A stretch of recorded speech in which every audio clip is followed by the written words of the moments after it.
This episode is brought to you by Stouffer's. Here comes three-time juggling champion Natalia Rogers. She's juggling law school, her TA job. Oh, narrowly catches the laundry. What's that fourth ball? Parents unexpectedly showed up at dinner time? Is that too much for Natalia? Not with Stouffer's Chicken Alfredo and its mouth-watering mix of Asiago, Romano, and Parmesan. When you're juggling four things at once and the clock strikes dinner, think Stouffer's. Adobe Acrobat Studio, so brand new. Show me all the things PDFs can do. Do your work with ease and speed. PDF Spaces is all you need. Do hours of research in an instant with key insights from an AI assistant. Pick a template with a click. Now your prezzo looks super slick. Close that deal? Yeah, you won. Do that, doing that, did that, done. Now you can do that with Acrobat. Now you can do that with the all-new Acrobat. It's time to do your best work with the all-new Adobe Acrobat Studio.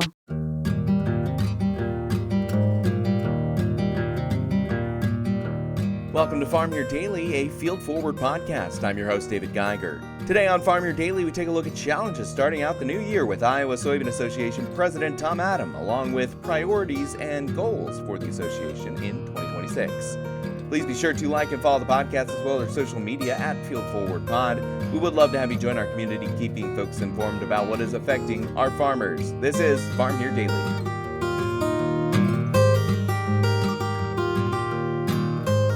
And joining me on Farm Here Daily, a look at goals and priorities for 2026 from the folks here across the state. Iowa Soybean Association President Tom Adam is with me. And Tom, we want to talk 2026 goals, but first, there are some challenges that have gone from last year into the new year, and you guys are working on those. Tell me about some of the things you're watching and prioritizing here at the start of the year, and something that you're looking into for the moment for challenges for Iowa farmers. Sure, David.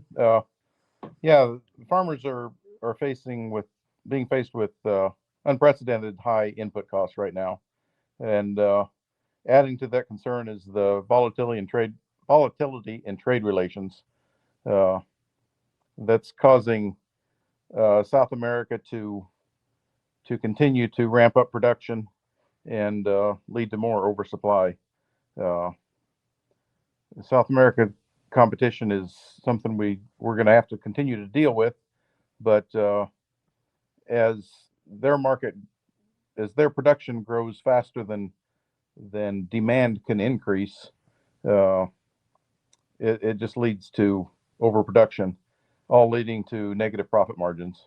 That's been the issue here for the last couple of years now, and so the biggest thing we can do to counter that, we're looking to confirm EPA's recommended renewable volume obligations that were set out earlier last year.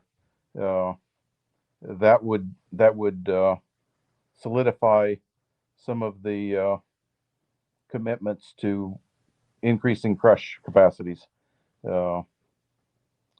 We'd like to see the 45Z tax credit rules finalized also. That would also help with that measure. As we increase the crush, that utilizes more of the soybeans domestically. Historically, the U.S. crush capacity was only expanded as U.S. livestock industry expanded, and the soybean oil accounts for about 20% of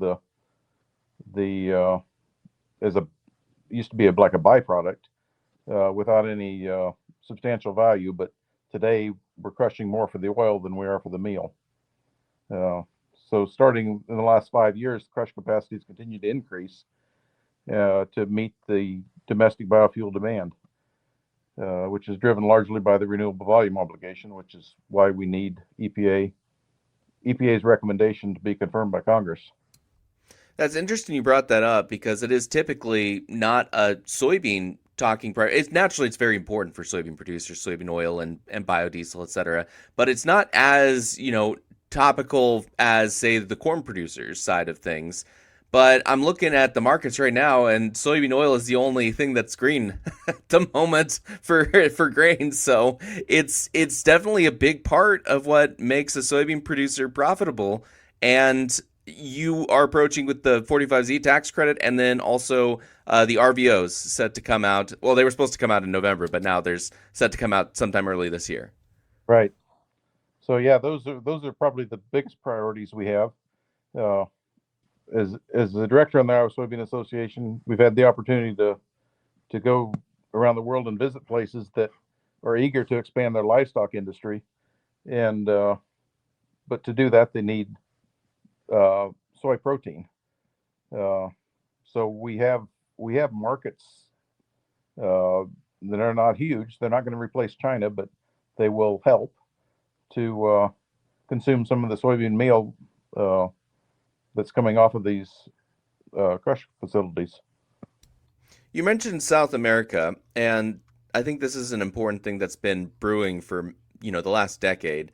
But it's kind of a situation where they can essentially cut down the Amazon and continue to make more acres for themselves. And we don't really have that capacity to add more acres onto what we do. And so we see the situation where a country like Brazil can flood the market with more soybeans, and we have to just work on efficiency in the U.S. Is there any pressure, or what's to be done about that type of a situation? Well, that's definitely true. We can't really expand our acres any, and Brazil has the capacity to take land out of the rainforest, or to convert pasture land or whatever, and just keep expanding acres. They can expand much faster than what the expanded demand for soybeans is in the world. So those are two challenges. We're looking at trade and then biofuel as well. Are there anything else going from 2025 to 2026 that is really top of mind here for soybean producers? Well, more favorable trade agreements would be a huge benefit. We are continuing to diversify our markets in these other places that I was telling about. So we're increasing our port capacity to export soybean meal in various locations: Grays Harbor, Washington, Port of Houston, Texas, and Portsmouth, Virginia. All have initiatives. I think they're all coming online in this next year to be able to increase their export capacity of soybean meal. That's a little different than being able to handle whole beans for exports. So as we convert from exporting whole beans to meal, we need to change some of this stuff. And all three of these, I believe, are coming online this year. Tom, earlier you were speaking about soybean meal becoming a bigger part of production when it comes to getting exports rolling out. What is about soybean meal that's really striking you at the moment, or interesting you at the moment? Well, we've increased the exports of soybean meal substantially, and as we improve these port expansions, we'll have the capability to do more. We were exporting 14.4 million metric tons 2 years ago, and the current year we're expected to reach 16.3 million metric tons. So that doesn't seem like a lot compared to the amount of volume that we've lost to China, but it's helping. It's moving in the right direction. Tom, looking into the year 2026, what are the goals? What's some priorities soybean producers are really watching for as something to either get started or really see accomplished by the end of the year? Well, like I said, completing those port renovations, finalizing the 45Z tax credit, confirming the EPA's recommended renewable volume obligations, and more favorable trade agreements. So when it comes to that, what's kind of the best ways soybean producers can support those initiatives? Is it talking to their legislators? Is there activities that the soybean producers are putting together, Soybean Association is putting together, that folks can show the necessity of some of those initiatives and 2026 priorities you were talking about? Oh, certainly. Talking to the legislators is a great way to do it. Let them know how important these things are to the profitability of the farmers.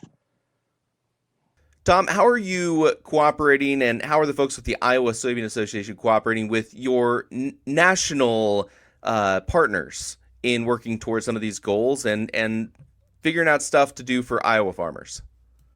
Yes, as part of being on the Iowa Soybean Association, I've been appointed to also serve on the American Soybean Association board, and so at that level, we advocate in D.C.